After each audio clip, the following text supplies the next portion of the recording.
panav. Et Moshe Rabbeinu, lui, il est arrivé à la lumière des tfilin de façon parfaite, comme c'est écrit Ki keren or panav. C'est-à-dire que son visage, c'était un faisceau de lumière.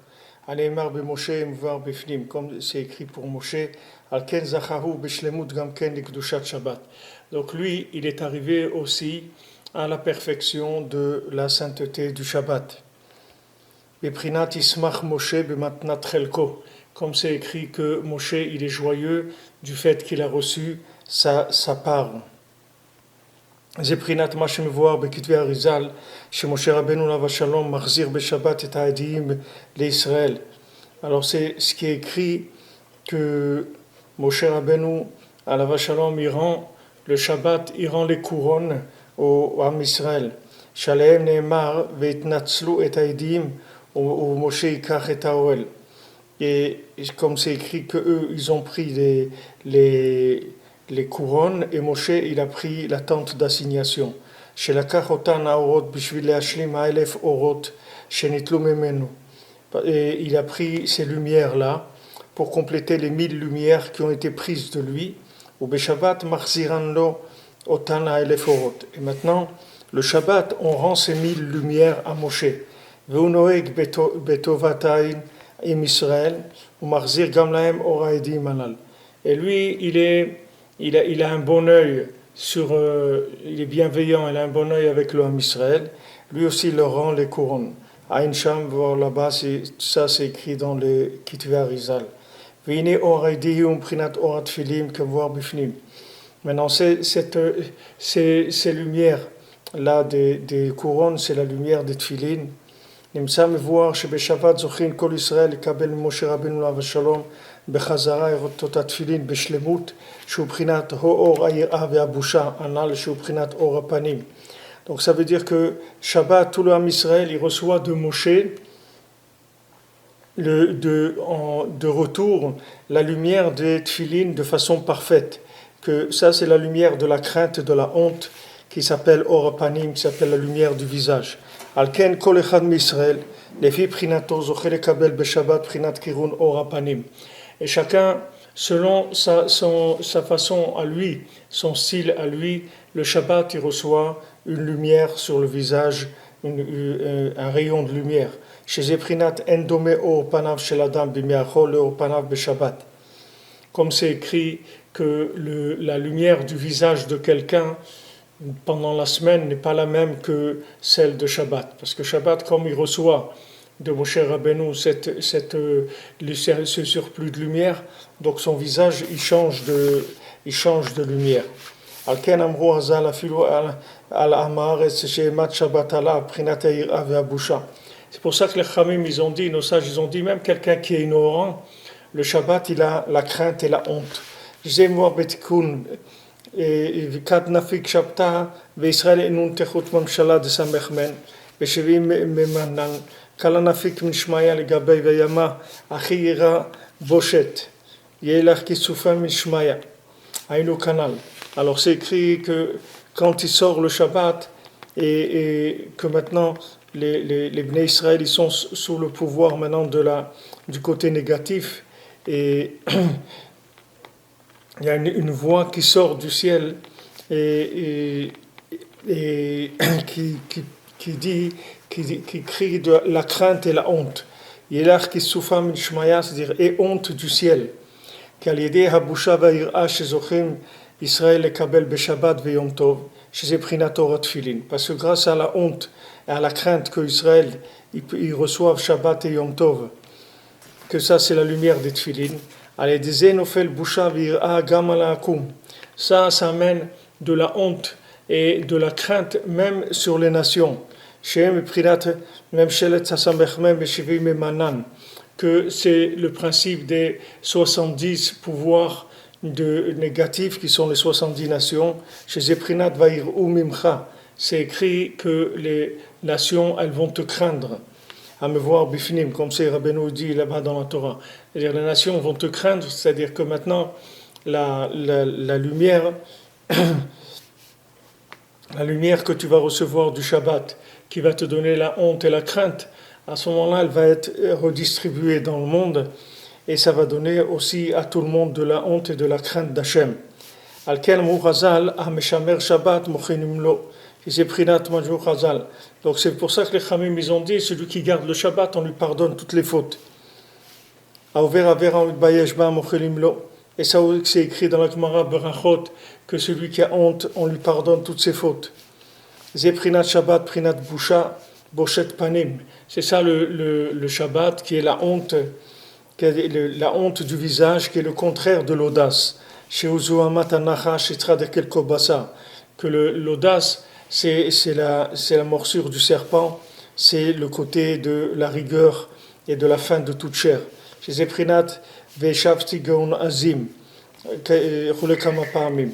Alors ici, il dit que les Maaseh, le Ham Israël, quand il garde Shabbat, ça donne à toutes les nations, c'est-à-dire toute l'humanité, ça transmet de la crainte et de la honte d'Hachem sur toute l'humanité. C'est pas que pour le Ham Israël. C'est-à-dire que l'humanité entière, elle dépend de combien le Ham Israël il va garder le Shabbat. C'est-à-dire que si le Ham Israël il garde le Shabbat comme il faut, alors il y a automatiquement de la crainte et de la honte qui vont être redistribuées dans le monde. Mais si maintenant il n'y a pas de Shmirat Shabbat dans le Ham Israël comme il faut, alors toutes les nations, elles ne reçoivent pas cette honte-là. Donc les nations, elles s'abîment. C'est-à-dire au lieu d'avancer, elles vont continuer dans leur bêtise, c'est-à-dire dans l'audace. L'audace, c'est quoi? L'audace, c'est quelqu'un qui agit, mais il n'a pas de moteur. C'est juste l'audace, c'est juste de faire semblant, c'est tout. C'est du bluff, l'audace. Les gens audacieux, c'est du bluff, c'est pas de la vérité. La vérité, elle n'a pas besoin d'audace. Pourquoi? Parce que la vérité, elle est tranquille. Parce que la vérité, elle est alimentée, elle alimente, si vous voulez, la vie de quelqu'un. Quand quelqu'un il est alimenté par les sources, les racines de la vérité, qui sont la honte et la crainte d'Hachem, alors il n'a pas de problème pour agir. C'est-à-dire que quand il agit, l'énergie, elle vient de là, elle vient de la crainte et de l'amour d'Hachem. Mais quand quelqu'un il n'a pas ça, c'est-à-dire il n'a pas la crainte, il n'a pas la honte d'Hachem, alors comment il va agir? Il va agir avec de l'audace, c'est-à-dire il va oser faire des choses, mais bien que maintenant c'est pas du tout sa place. C'est-à-dire que maintenant il n'a pas du tout la connexion qu'il faut pour faire ça, mais il le fait quand même. Ça s'appelle l'audace et ça s'appelle la fin de toute chair. La fin de toute chair, pourquoi? Parce que c'est un système de vie qui est entièrement faux. C'est un système de vie qui ne vient que sur l'audace. Donc c'est que du bluff, comme je vous l'ai dit plusieurs fois. Toute la maison de Esav, elle est en paille, et la maison de Esav va brûler avec une étincelle de la maison de Yosef. C'est-à-dire, c'est écrit, il y a une étincelle qui va sortir de la maison de Yaakov, c'est-à-dire c'est Yosef, et il va brûler toute la paille de Esav. C'est-à-dire que Esav, tout ce qu'il a, c'est en paille, c'est pas vrai. Pourquoi? Parce c'est que de l'audace. C'est pas quelque chose qui est fondé sur la crainte et la honte d'Hachem. Donc c'est pour ça qu'on dit que Reshit Chochma Yirat Hashem, que la racine même, l'origine de la connaissance, de la sagesse, c'est la crainte d'Hachem.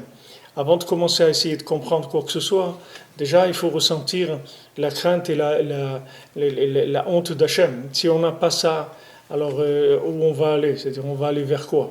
On va faire semblant. On va faire semblant d'exister, on va faire semblant de vivre, tout on va faire semblant. Parce qu'il n'y a pas de moteur à l'intérieur.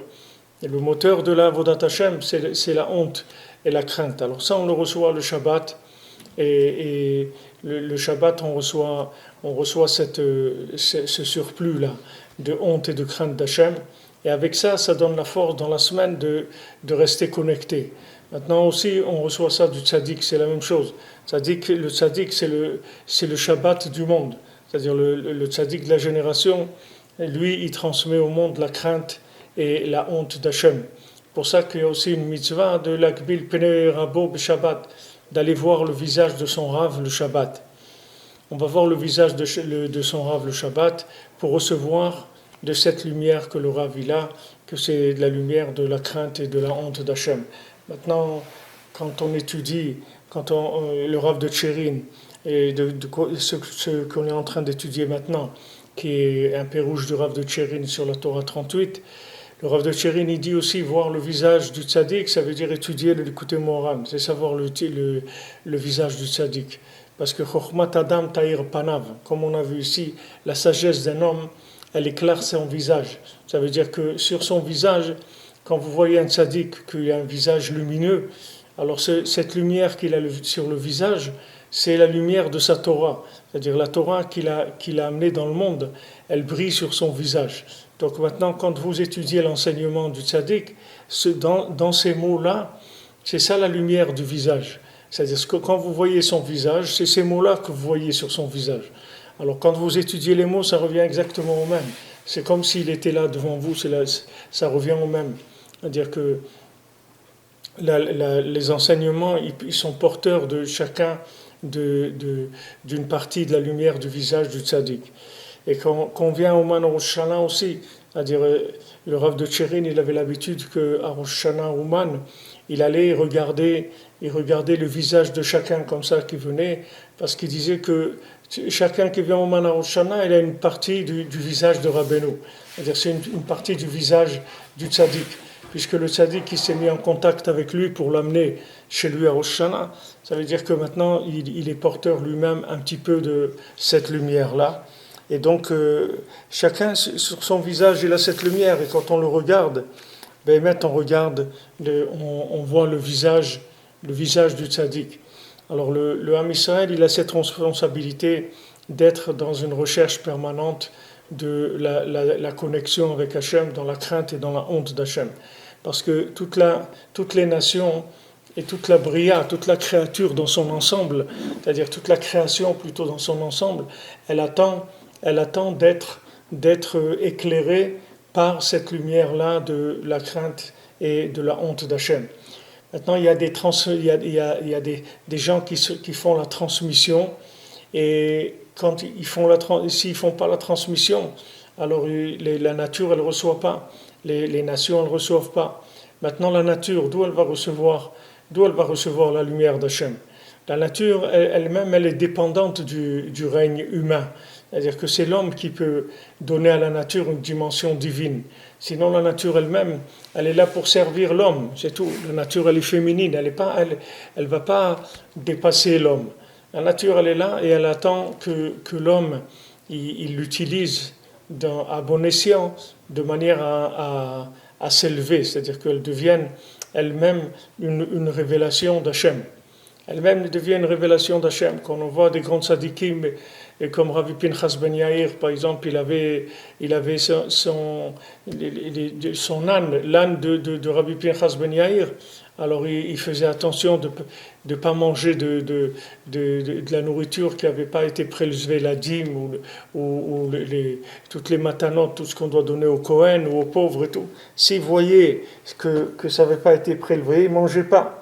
Maintenant, ça veut dire que cet âne-là, il recevait une intelligence de pouvoir faire attention à la Torah. Faire attention à la Torah. C'est-à-dire que maintenant, la Gemara dit que si maintenant on considère les générations qui avant nous comme des malachim, comme des anges, alors nous, on est considérés comme des êtres humains. Mais si on considère la génération d'avant comme des êtres humains, alors nous, on est comme des ânes. La Gemara dit, et pas comme l'âne de Rabbi Pinchas Ben Yair. Parce que l'âne de Rabbi Pinchas Ben Yair, il avait un niveau. C'était un âne qui avait un grand niveau. Donc maintenant, ça donne beaucoup de force, parce que ça veut dire, même si un homme, c'est un âne, si il est attaché à Rabbi Pinchas Ben Yair, Rabbi Pinchas Ben Yair, il peut faire de lui, même si c'est un âne, il peut faire de lui quelqu'un qui va craindre Hachem. Même lui, si c'est un âne, c'est-à-dire que c'est un homme, si vous le laissez, il va brouter, il va marcher à quatre pattes, il va brouter toute la journée. Il va manger dans des poubelles toute la journée. C'est ça son niveau. Mais si maintenant, il s'inclut dans le tzaddik, dans Rabbi Pinchas Ben Yair, dans le tzaddik, alors le tzaddik, il va le faire en lui, rentrer en lui de la crainte et de la honte d'Hachem. Pourquoi l'âne de Rabbi Pinchas Ben Yair ne mangeait pas du blé ou des choses qui n'avaient pas été prélevées dessus, les prélèvements, les dîmes obligatoires, etc. Parce qu'il avait la crainte d'Hachem. Même un âne, il peut avoir la crainte d'Hachem. C'est-à-dire que c'est maintenant, tout dépend de l'homme. Tout dépend de l'homme. C'est pas la chose elle-même. Tout ce qu'il y a dans le monde, ça a été donné à la disponibilité de l'homme, à la disposition plutôt de l'homme. L'homme, il dispose de tout ce qu'il y a sur terre. Et il peut en faire soit quelque chose qui va le détruire et qui va se détruire aussi, soit il peut faire de ça quelque chose qui va se construire et qui va le construire à lui aussi. Une fois, il y avait Rabbi Youdel.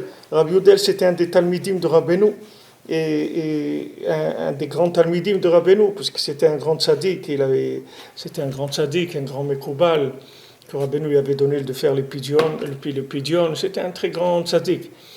Et lui, quand il s'est marié, alors il s'est marié avec lui, il venait d'une famille riche, où ils avaient l'habitude de manger dans des récipients en or, avec des couverts en or, etc.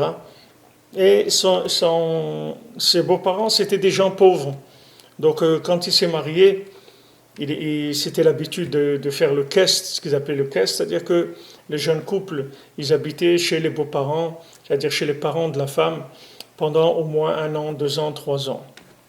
Alors, lui, quand il a commencé à manger chez ses beaux-parents, il n'arrivait pas à manger parce que ses beaux-parents, ils mangeaient dans des assiettes en bois avec des ustensiles, des couverts en bois. Et le bois, c'est dégoûtant quand ça a servi déjà, même si vous le lavez et tout. Mais le bois, c'est assez répugnant pour manger dedans. Alors lui, il n'arrivait pas à manger. Lui, il n'arrivait pas à manger, ça le dégoûtait, il n'arrivait pas. Alors son beau-père, qui était un grand sadique, il lui a dit, viens, mange avec moi dans mon assiette. Alors il a mangé avec son beau-père dans l'assiette de son beau-père, et quand il a mis la nourriture dans sa bouche, alors il a senti le goût du paradis dans cette nourriture-là. Alors son beau-père lui a dit, tu sais, c'est pas ce qu'on mange qui compte, c'est qui est-ce qui mange. Qui est-ce qui mange, c'est ça qui fait le goût du manger. C'est pas ce que tu manges. Chacun il va goûter dans le manger ce qu'il est, les mains. Alors ça, si vous voulez, c'est un secret du fonctionnement du monde. C'est-à-dire on est tous dans une chaîne dans le monde. C'est-à-dire c'est une chaîne qui est reliée depuis les mondes supérieurs jusqu'aux endroits les plus bas de l'abîme, les endroits du néant. C'est-à-dire que ça va des endroits des plus hauts, des endroits au plus bas. Et tout ça, c'est un circuit qui fonctionne normalement, qu'il y a de la transmission. C'est-à-dire que l'homme, s'il se connecte en haut, alors il va transmettre en bas. Comme on voit ici, si l'homme il est Shomer Shabbat, si un juif il est Shomer Shabbat, alors les nations, elles vont recevoir de lui cette lumière, un peu de la lumière que lui il a eu le Shabbat. Lui il a eu de la lumière, de la crainte et de la honte d'Hachem. Alors les nations elles vont recevoir un peu plus de honte et un peu plus de crainte d'Hachem. Et si maintenant on voit que les nations ne le reçoivent pas, ça veut dire que du côté du Ham Israël, il n'y a pas eu assez le Shabbat il n'est pas assez bon. C'est-à-dire que le Shabbat il est pas assez valable. C'est-à-dire qu'il y a maintenant dans la Shemira du Shabbat, il y a des problèmes. Il y a des problèmes, soit que les gens ne gardent pas du tout Shabbat, soit que maintenant, quand ils gardent Shabbat, ils ne savent pas trop comment il faut faire. Ou soit leur Shabbat, même s'ils connaissent les halachot de Shabbat et tout, mais c'est un peu light, c'est-à-dire c'est pas quelque chose qui est fait avec du cœur, etc. Alors plus la qualité du Shabbat, elle est élevée, et plus ça va se transmettre aux nations, et ça peut se transmettre aux animaux, ça peut se transmettre aux plantes, aux pierres, à toute l'humanité, les mains. C'est tout le système, il est dépendant des zones supérieures. C'est-à-dire que maintenant, c'est toujours ceux qui sont en haut qui tiennent les vannes d'alimentation de ceux qui sont en bas. Donc si maintenant quelqu'un est cimé et s'il commence à garder Shabbat comme il faut, il s'investit dans le Shabbat, alors automatiquement tout ce qui dépend de lui, de son âme dans le monde, alors ça va recevoir une lumière. Et ça, c'est le système qui est comme ça. Le système qu'Hachem il a fait, il fonctionne comme ça. C'est-à-dire, tout le système, il est basé sur ça. C'est-à-dire, chaque pas que je fais vers Hachem, j'entraîne avec moi tout ce qui dépend de moi. Et ça va donner de la connaissance de l'Hachem et de la joie dans le monde. C'est-à-dire que tout celui que maintenant, il a la crainte d'Hachem, il a honte d'Hachem, ça va lui donner de la joie. C'est-à-dire que la crainte d'Hachem, elle donne de la joie. Elle donne la joie de vivre. Parce que quand quelqu'un il a la crainte d'Hachem, alors il reçoit de la vitalité. Il reçoit de la vitalité. Parce que la crainte d'Hachem, c'est la la méthode pour recevoir de la lumière d'Hachem. Donc il reçoit de la vitalité, il est joyeux. Et si quelqu'un n'a pas de crainte d'Hachem, alors il est triste. Il est triste. On voit que les tzadikim, ils étaient en même temps, ils craignaient beaucoup Hachem, et en même temps ils étaient très, très joyeux. Comme on dit, Gilou bir'ada, c'est-à-dire soyez joyeux en tremblant. C'est-à-dire que quand quelqu'un il a vraiment de la crainte d'Hachem, alors il est très très joyeux. Ne croyez pas que les gens tristes, c'est des gens qui craignent Hachem. C'est le contraire.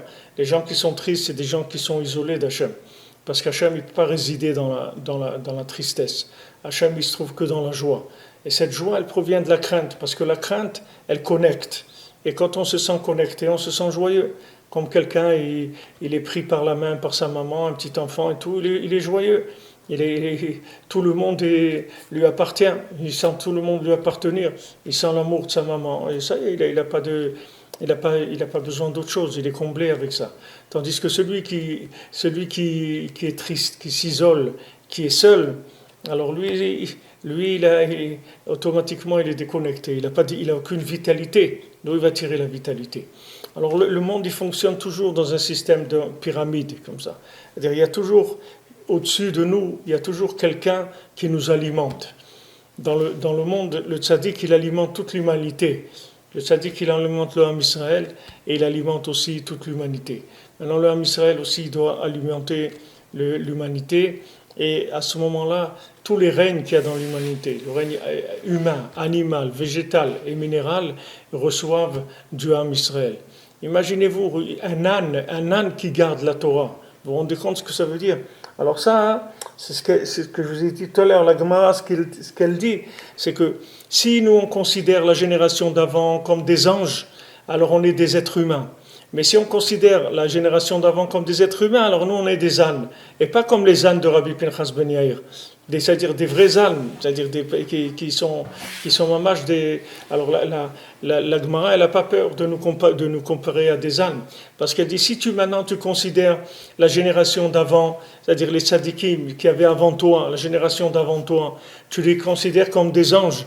Tu dis, moi j'ai connu des gens et tout qui sont maintenant décédés, quel niveau ils avaient, comment, c'était des serviteurs d'Hachem, des anges, des gens très, très haut niveau.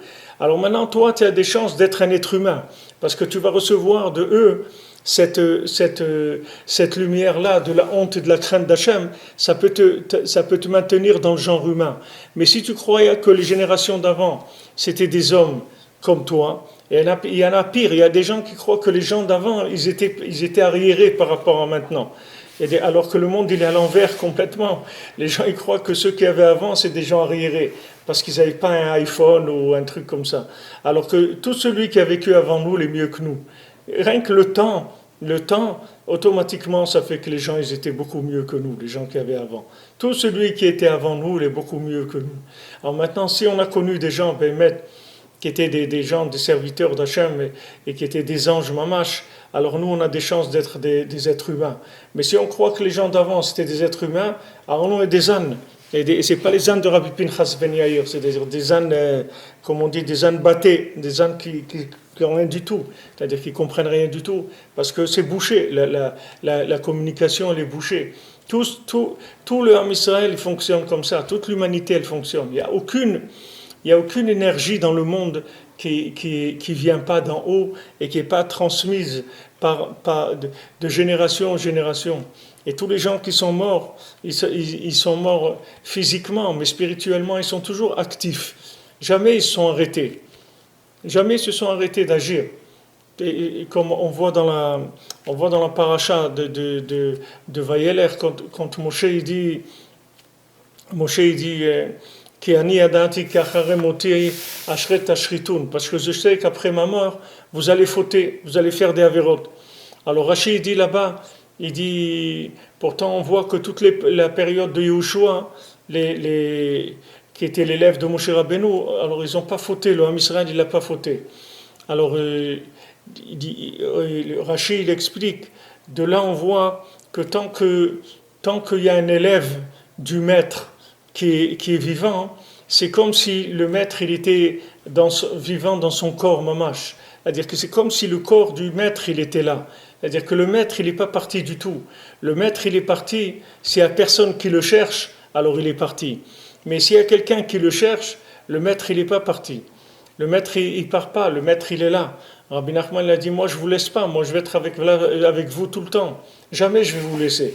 C'est-à-dire que maintenant, lui il est là, mais ça dépend de combien nous on cherche. Plus maintenant on cherche à connaître la pensée du tzaddik, à s'attacher à lui, à l'aimer, à le respecter, à chercher dans ses enseignements qu'est-ce qu'il attend de nous, précisément chacun individuellement, et plus on va permettre au tzaddik d'être présent.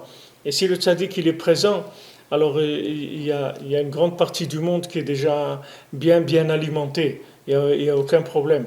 Et le principe de Moshe Rabbeinu, c'est comme ça, du tzaddik, c'est comme ça. Donc il leur a dit, je sais qu'une fois que je serai mort, vous allez fauter. Alors Rabbi Nathan il dit, c'est pas que moi je vais mourir, moi je vais pas mourir, mais vous allez me considérer comme mort, à ce moment-là vous allez fauter. Le jour où vous me considérez comme mort, à ce moment-là vous allez fauter. Comme quelqu'un il a des parents par exemple, il y a des gens qui respectent la mémoire de leurs parents.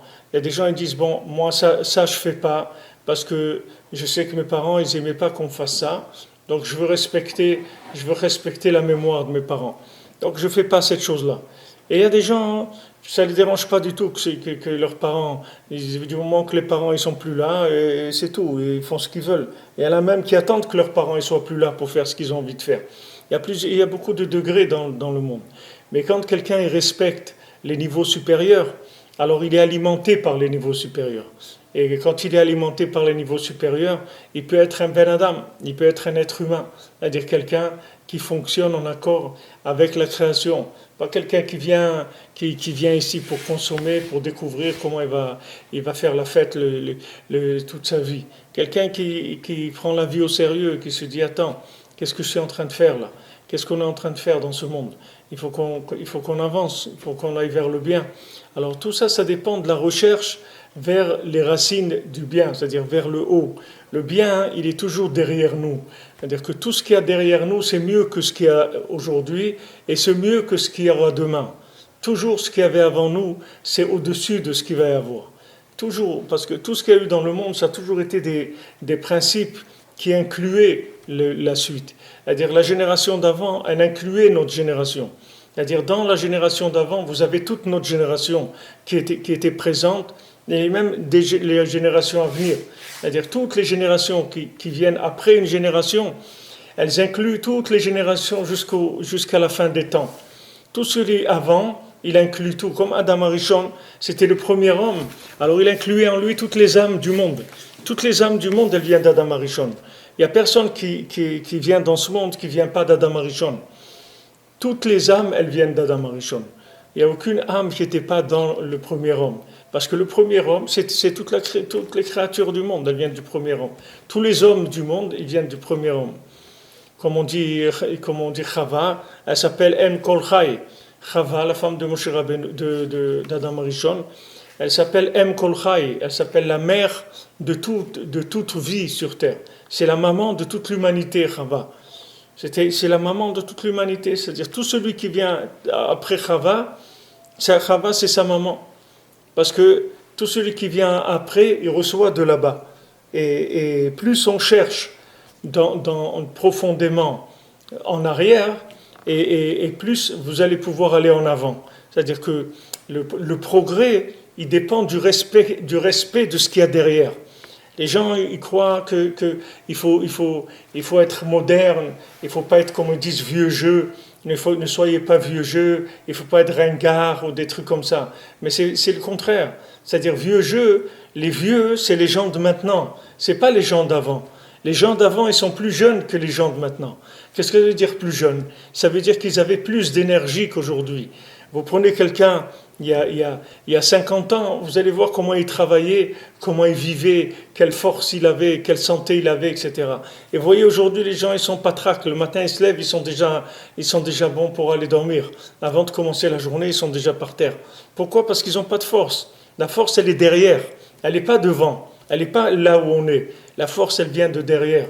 C'est-à-dire que plus je m'attache à ce qu'il y avait avant moi, et plus je vais recevoir de l'énergie pour pouvoir vivre aujourd'hui. Parce que pour vivre aujourd'hui, il me faut des forces. D'où je vais tirer ces forces-là? Qui est-ce qui va me donner ces forces? Ces forces, elles sont derrière moi.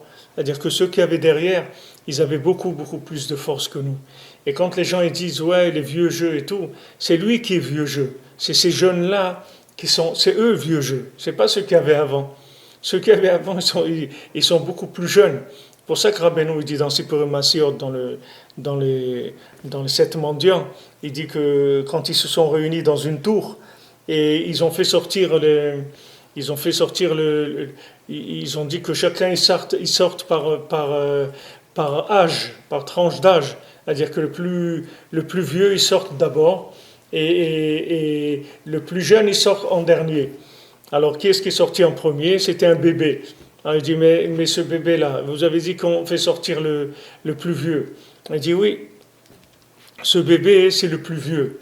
Pourquoi? Parce que ce bébé-là, il dit, moi, je viens de très très haut. C'est-à-dire que je viens de niveaux qui sont très très hauts. Et en même temps, je n'ai pas commencé à vivre. D'un côté, je suis très ancien, parce que je sais des choses qui viennent de très haut. Mais d'un autre côté, je n'ai pas encore commencé à vivre ces choses-là. Donc maintenant, c'était un bébé. Dans ce qu'on voyait, c'était un bébé, mais il avait en lui la sagesse ancienne. Qu'est-ce que c'est la sagesse ancienne? La sagesse qui vient avant la création du monde. De là-bas, il avait cette sagesse-là. Mais d'un autre côté, il n'a pas commencé à vivre, Bichlal encore. Il n'a même pas commencé. Donc c'était un bébé, et en même temps, il était très âgé. Donc c'est lui qu'on a fait sortir en premier. Quand on a dit on va donner l'honneur à la personne la plus âgée, c'est au bébé qu'on a donné parce que le bébé, il est plus en avance que celui qui va venir après lui. C'est-à-dire que tout celui qui va venir après lui, il est plus vieux que lui, les maasés. C'est-à-dire il est plus vieux que lui. Ça veut dire que, au sens péjoratif, dans le bon sens, c'est-à-dire que le bébé, il est plus ancien que les autres. C'est-à-dire qu'il tire une sagesse d'un endroit beaucoup plus élevé pour pouvoir alimenter ce qu'il va y avoir après. Alors c'est pour ça que vous verrez souvent, on appelle l'ancien, les anciens, même Hachem, on l'appelle l'ancien. Atika, des Atika, on dit Saba des Sabaïn. On appelle les anciens des anciens des anciens. C'est pas qu'on cherche des vieilleries, au contraire, on n'est pas on n'est pas des brocanteurs ou des gens qui vendent des vieilles choses. On est des gens qui sommes à la recherche du renouveau total.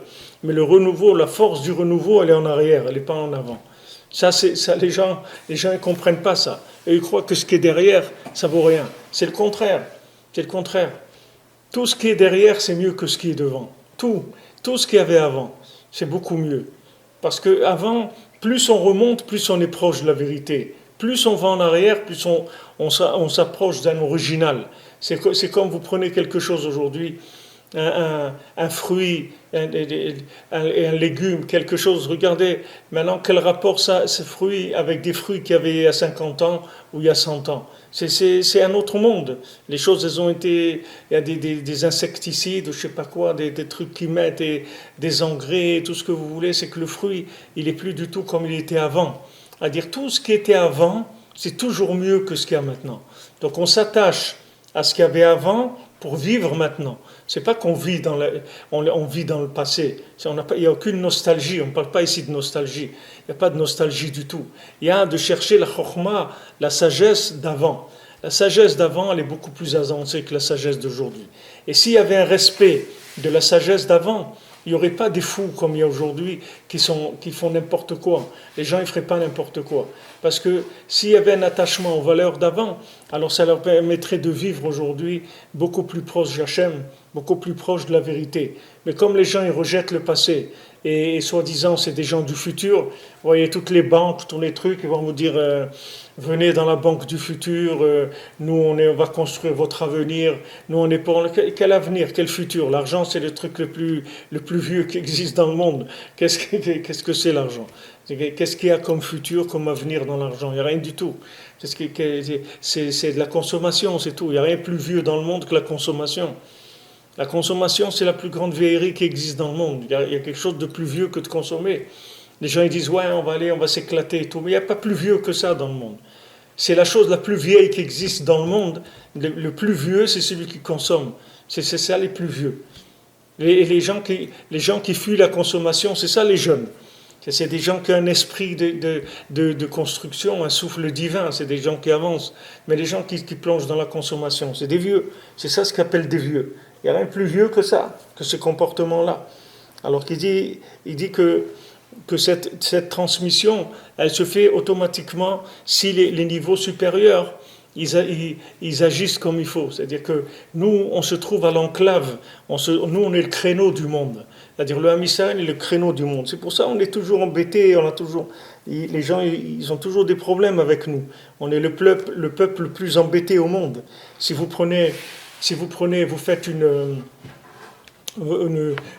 comment on appelle ça, une recherche, une recherche dans l'information, vous verrez que Israël, c'est ceux qui font le plus parler d'eux dans le monde.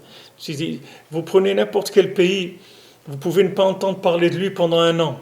Vous prenez par exemple le Honduras ou le Nicaragua ou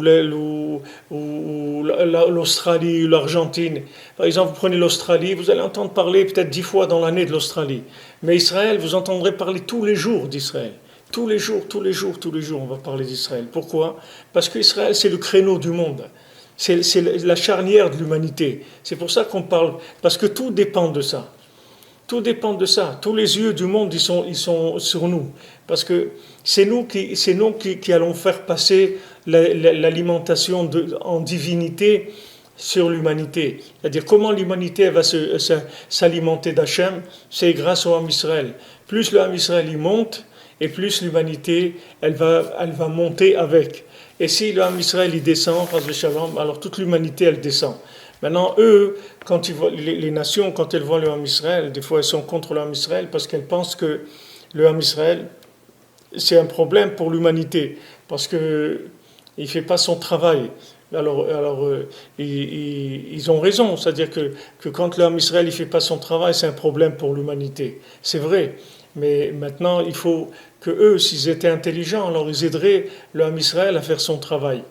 Ils feraient des lois, des choses qui obligent le Ham Israël, par exemple, à garder Shabbat. Ils fermeraient tous les magasins de toutes les villes du monde, tous les transports dans le monde, ils arrêteraient tous les aéroports du monde, tout, pour que le Ham Israël soit obligé de garder Shabbat. Et à ce moment-là, eux, ils recevraient en retour l'énergie que le Ham Israël il a fait descendre. C'est comme si vous prenez quelqu'un qui est en haut, vous prenez un satellite. Ce satellite, il va vous transmettre des choses que jamais vous pourrez les voir vous-même. C'est impossible. Vous ne pourrez pas voir. Le Ham Israël, Akadosh Baruch Hu, il l'a placé à un moment, à un endroit spirituel où c'est la charnière du monde. Donc le Ham Israël a une obligation d'aller plus haut, de chercher plus haut tout le temps. Et après, ça alimente toutes les nations et toute l'humanité. Et si le Ham Israël ne cherche pas, alors c'est ça qui nous cause les problèmes. Et ça, toutes les nations, elles le savent. Même si elles ne vous le disent pas, il y a des gens qui vont vous le dire explicitement. Mais même si les gens ne le disent pas explicitement, c'est comme ça que ça marche. C'est-à-dire, le système, il marche comme ça. C'est-à-dire que d'abord, le tzaddik, il reçoit, le Ham Israël, il reçoit, et ensuite toutes les nations et toute l'humanité, elles reçoivent. Donc le tzaddik aussi, c'est la charnière du monde. C'est-à-dire que le tzaddik, c'est lui qu'on dit tzaddik qui est Sodolam, qui est la base du monde. L'endroit de fondation du monde. Pourquoi l'endroit de fondation du monde? Parce que c'est sur lui que le monde y repose. Si lui ne fait pas ce qu'il y a à faire, le monde il n'existe plus. Une fois, il y avait, il y avait des, au début, quand il y a ce qu'ils appelaient les aristocrates d'Ouman qui se sont rapprochés de Rabbeinu, au début, quand c'était des grands philosophes, des grands apicorsim, c'est des gens qui étaient mécréants et qui étaient pervers, etc. C'était mamash des gens d'un niveau très très bas au point de vue dans leur croyance. Alors ils étaient trois, il y avait Wiesel et Landau et Hirschberg. C'était ces trois qui étaient à Ouman. Alors quand Rabbeinu est venu, quand il est venu s'installer à Ouman, alors ils sont venus voir un petit peu qui c'était ce nouveau rabbin, etc. Ils voulaient se moquer de lui. Bon, il y a tout un massé que je vous ai parlé déjà que maintenant, eux, ils ont vu tout de suite que le Rebbe, c'était pas comme les rabbins qu'ils avaient vus avant. Que ce Rav-là, il était très, très spécial. Et ils se sont approchés de lui, et après ils ont fait tchouva tous les trois, et Bémed Rabbeinu nous les a fait avancer énormément. Il y en avait un une fois qui était à Rosh Hashanah. Quand c'était Rosh Hashanah, alors quelqu'un il lui a proposé de faire kiddush après au milieu de la prière, comme les gens ils font, la plupart des gens aujourd'hui. Malheureusement, les gens ils n'ont pas la force de tenir. Mais à Rosh Hashanah, ça a toujours été l'habitude de ne pas faire kiddush jusqu'à la fin de la tfila. C'est vrai, on finit à 3h30 ou 4h de l'après-midi, mais c'est comme ça, c'est Rosh Hashanah. C'est comme Yom Kippour, mais il y a 2 jours. C'est pratiquement comme Yom Kippour, c'est-à-dire si vous ajoutez 2-3 heures, c'est comme Yom Kippour. Alors, ils ont proposé à un de ces trois de faire kiddush. Alors, il a dit faire kiddush avant le chauffard. Il dit, mais c'est quoi ça? Tellement il ressentait, il ressentait les choses, c'est-à-dire comment Rabbeinu il les a retournés complètement. Mais au début, ils étaient très contre tout ce qui était croyance, etc. Alors une fois, il parlait avec Rabbi Nathan, et ils sortaient leurs bêtises devant Rabbi Nathan. Alors ils attendaient de Rabbi Nathan que Rabbi Nathan il vienne contredire leurs paroles. Mais Rabbi Nathan il n'a pas contredit leurs paroles. Rabbi Nathan il leur a dit, si jamais vous avez raison, il dit ce que je sais et je suis sûr que si vous avez raison, tout le monde il va retourner dans le néant. C'est tout ce que je peux vous dire. C'est-à-dire, il n'est pas rentré en discussion avec eux. Il leur a dit, si vous avez raison dans votre façon de voir, alors le monde entier retournera dans le néant. Ça, je suis sûr. Là, je peux vous garantir que ça va être comme ça. Ça veut dire que maintenant, si les gens qui ne croient pas dans Hachem, les gens qui ne croient pas dans l'homme Israël, qui ne croient pas dans Hachem, sont eux les destructeurs de l'humanité. C'est-à-dire que les gens qui ne croient pas dans les endroits qui donnent de la vitalité dans le monde, alors c'est eux qui s'appellent des destructeurs du monde.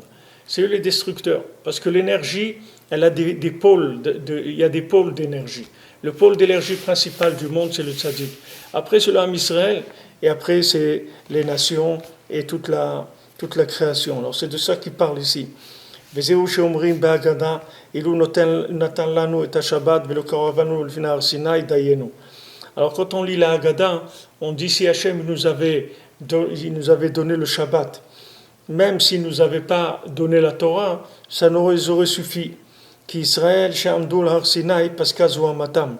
Parce que maintenant, quand le Ham Israël il s'est tenu à Har Sinai, à la montagne du Sinaï, alors tout le poison du serpent qu'il y avait en nous, il a disparu. Et qu'est-ce qui s'est annulé? C'est l'audace négative. C'est ça qui s'est annulé à Matan Torah. Quand on a perdu toute l'emprise du serpent, ça veut dire qu'on a perdu l'audace négative. C'est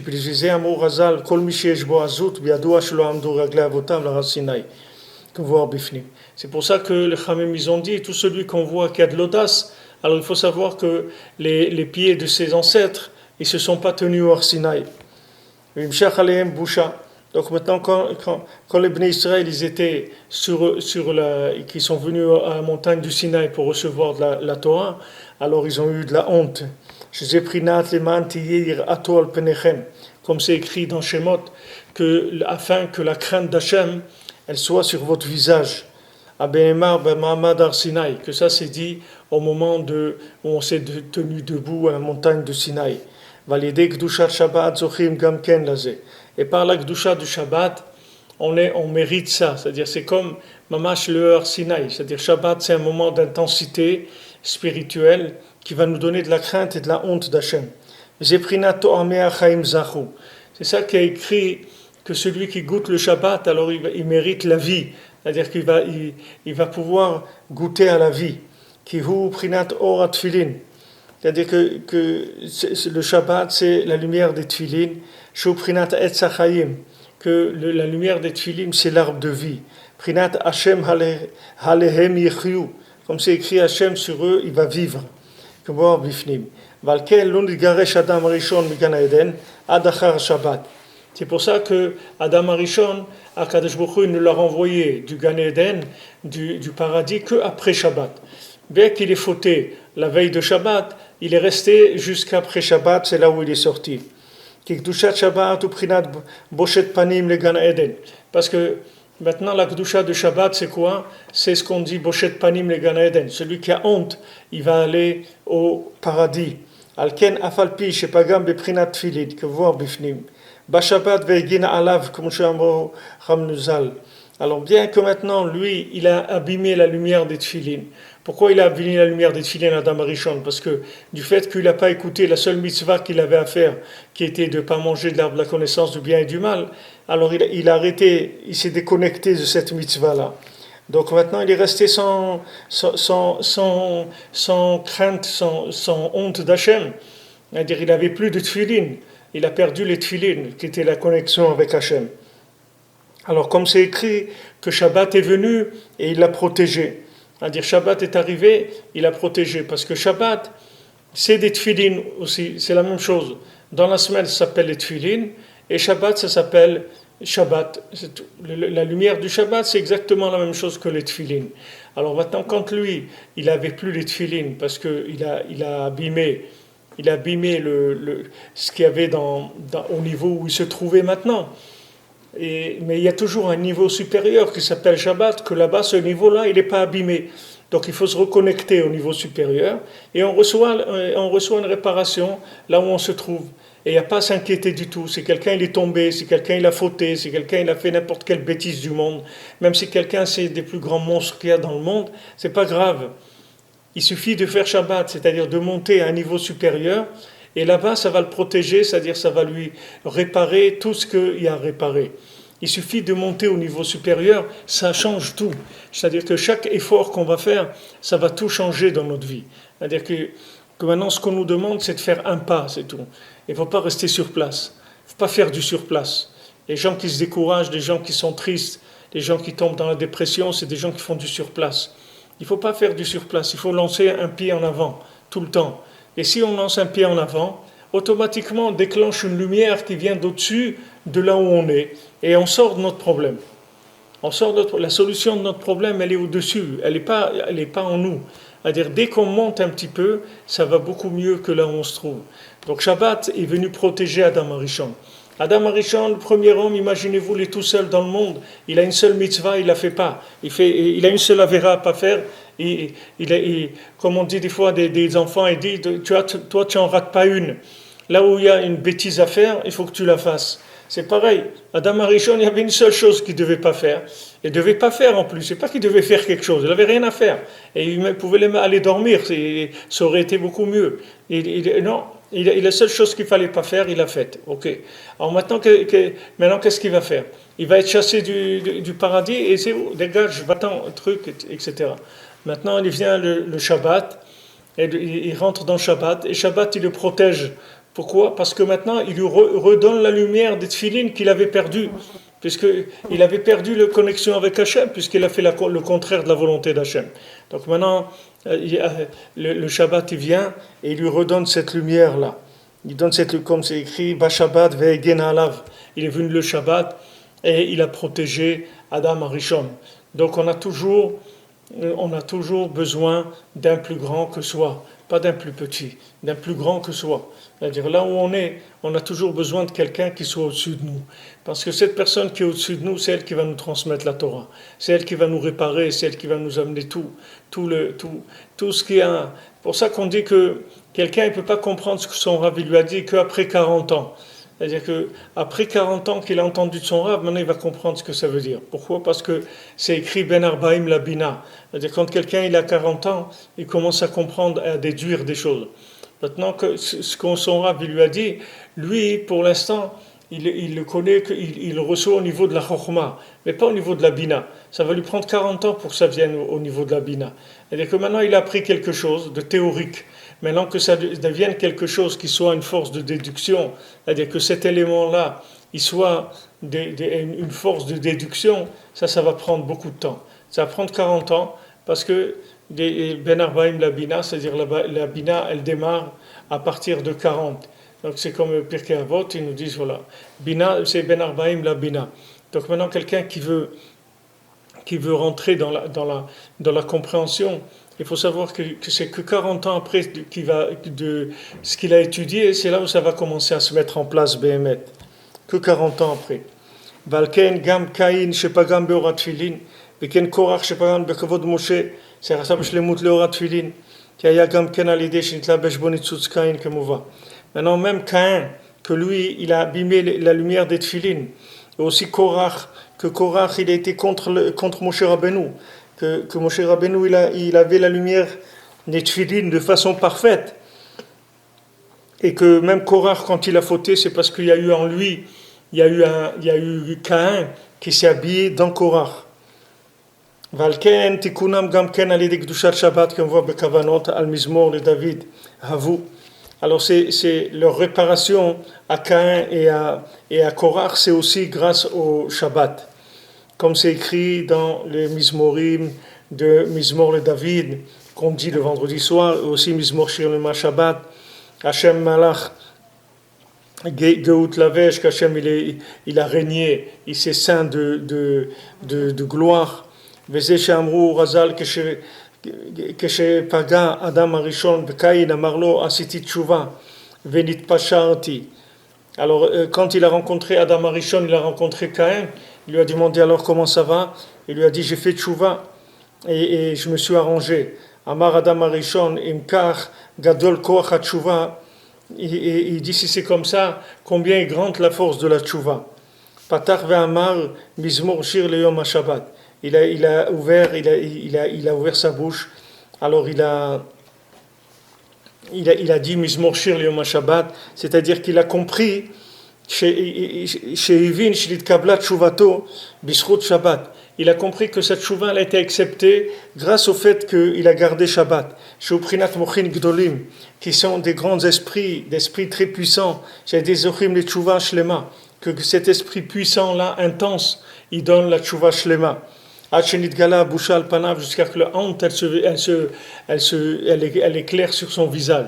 C'est-à-dire que maintenant, le fait qu'on garde Shabbat, ça donne une intensité dans le cerveau, dans l'esprit, qui est très très forte. Et ça permet que quand on rentre dans la semaine, on peut tenir par rapport à tout ce qu'il va y avoir de mouvements, de tentations, etc. On va pouvoir tenir par la puissance de l'esprit. C'est ça qui manque à quelqu'un. Si on avait de la puissance dans notre esprit, on pourrait dominer nos instincts, on pourrait dominer notre vie, il n'y aurait pas de problème. On pourrait avoir parnassa, beaucoup de parnassa aussi, si on arrivait à dominer. Mais nous, on n'a même pas... On pense même pas à dominer. C'est-à-dire pour nous, on croit que c'est terminé, on est comme ça et c'est tout, on va pas changer, mais c'est pas vrai. Si quelqu'un il remonte en arrière, c'est-à-dire tchouva, c'est que ça veut dire tchouva, ça veut dire reviens, c'est ça que ça veut dire. La loi du retour, le retour, retourne, on retourne vers Hachem. Mais pourquoi on dit retourner? On aurait pu dire avance, comme Avraham Avinu, lech lecha, va pour toi. Non, va vers toi. Alors si quelqu'un voulait qu'il avance, il ne dit pas va vers toi, il veut dire va vers la montagne, il veut dire va vers toi. Parce que maintenant, plus tu vas aller vers l'intérieur, et plus tu vas pouvoir avancer. C'est de ça que ça vient. C'est-à-dire que maintenant, Adam Arishon, il a fauté, il était découragé, terriblement découragé. Maintenant, il voit Caïn, il rencontre Caïn, il lui dit alors comment ça va? Il lui dit moi ça va, je me suis arrangé. Baruch Hashem. Il a vu qu'il s'est arrangé, il a dit combien il est fort le Shabbat. Même quelqu'un comme Caïn, il a tué son frère et tout. Et ça aussi, ça lui a été pardonné grâce au Shabbat, il a pu rentrer dans le Gan Eden. Alors Adam Arishon aussi, il a dit Mizmor Shir Le'yom Shabbat, parce qu'il a compris que Shabbat, c'était la clé de la tchouva, c'était la clé du retour. Et que quand quelqu'un il monte dans Shabbat, alors ça répare tout l'endroit dans lequel il se trouve maintenant. Sachez que n'importe où quelqu'un se trouve, il y a toujours un niveau au-dessus qui répare tout ce que là où il se trouve. Tout, absolument tout. C'est-à-dire que tout le mal, tous les problèmes qu'il y a là où je me trouve, c'est uniquement parce que je me trouve dedans. Mais si je sors de ces problèmes-là, ces problèmes ils sont résolus. C'est fini, c'est plus un problème. Le problème, il est dans l'étage où je me trouve. Mais si je monte d'un étage, c'est fini, les problèmes, ils n'existent plus. Parce qu'au niveau supérieur, il y a un principe de Shabbat, c'est-à-dire qu'il y a un principe de réparation qui se fait automatiquement, c'est-à-dire par Hachem lui-même. Hachem lui-même, il va réparer. C'est la tchouva de Shabbat. Tchouva de Shabbat, ça veut dire que maintenant, quelqu'un, il est arrivé à la paix intérieure, à la sérénité intérieure. Il n'est plus du tout attiré par ce qui est interdit par Hachem. Il n'y a plus rien de ce monde que Hachem il a interdit qu'il attire, parce qu'il est rentré complètement dans la soumission à Hachem par la lumière qu'il a vue au niveau supérieur. Maintenant, bien sûr, il va y avoir une tentation de rester dans ce niveau-là. Alors, il faut chercher à faire une mitzvah ou quelque chose qu'on puisse monter, c'est-à-dire grâce à ces choses-là, qu'on puisse sortir de là où on se trouve. והאין בזוהר חדש שיר השירים גם כן של שבת ויום שבת הם מבחינת תפילין של יד ושל ראש. Et c'est écrit aussi dans les kavanot sur Shir HaShirim que maintenant le vendredi soir et le Shabbat midi c'est le tfilin de la main et le tfilin de la tête. ושם מבואר כי תפילין שבכל הם מבחינת דיוקנה דחותמה דמלכה. Et c'est écrit que le tfilin de la semaine c'est un dessin, c'est-à-dire du sceau du roi. Et Shabbat et Yom Tov, imprinat tfilin de Maria Alma Mamash. Et Shabbat et Yom Tov, c'est les tfilin d'Hachem Mamash. Alken asur l'aniyar baem tfilim. C'est pour ça qu'on n'a pas le droit de mettre les tfilin Shabbat. C'est pour ça qu'il a commencé Adam Rishon. Il a dit Mizmor Shelem Shabbat Tov Leodot Lashem. C'est-à-dire que c'est bien de Mizmor Shelem Shabbat, un chant pour le jour du Shabbat, c'est bien de louer Hachem. Ou Zamer le Shimche Elion, et de chanter pour ton nom céleste. Hainu ki agam ki ora tfilin gadol meod. Bien que la lumière des tfilin soit très élevée, qui est prinat shema de kutsha beruchu, parce que les tfilin c'est le nom d'Hachem. Prinat ki shem Hachem nikra alecha veirum mimeka. Et écrit que le nom d'Hachem il va être appelé sur toi et ils vont te craindre. Aval gam beshemot hakdoshim yesh bahem gavoa me'al gavoa ki adoa. Mais même dans les noms de Gdusha, c'est-à-dire des noms d'Hachem, il y a au-dessus de ce qu'il y a au-dessus. C'est-à-dire qu'il y a des schémotes et des schémotes et des schémotes il y a toujours des schémotes qui sont au-dessus de là où je me trouve maintenant. Donc il y a toujours une possibilité de m'en sortir et c'est pour ça que Rabbi nous l'a dit, c'est-à-dire ne te décourage pas parce que là où tu es, il y a toujours un moyen, Bezrat Hashem, de te sortir de là. Alors Bezrat Hashem, chez Yom Kippour comme il faut, demain je ne pourrai pas faire le cours parce que je suis sur le chemin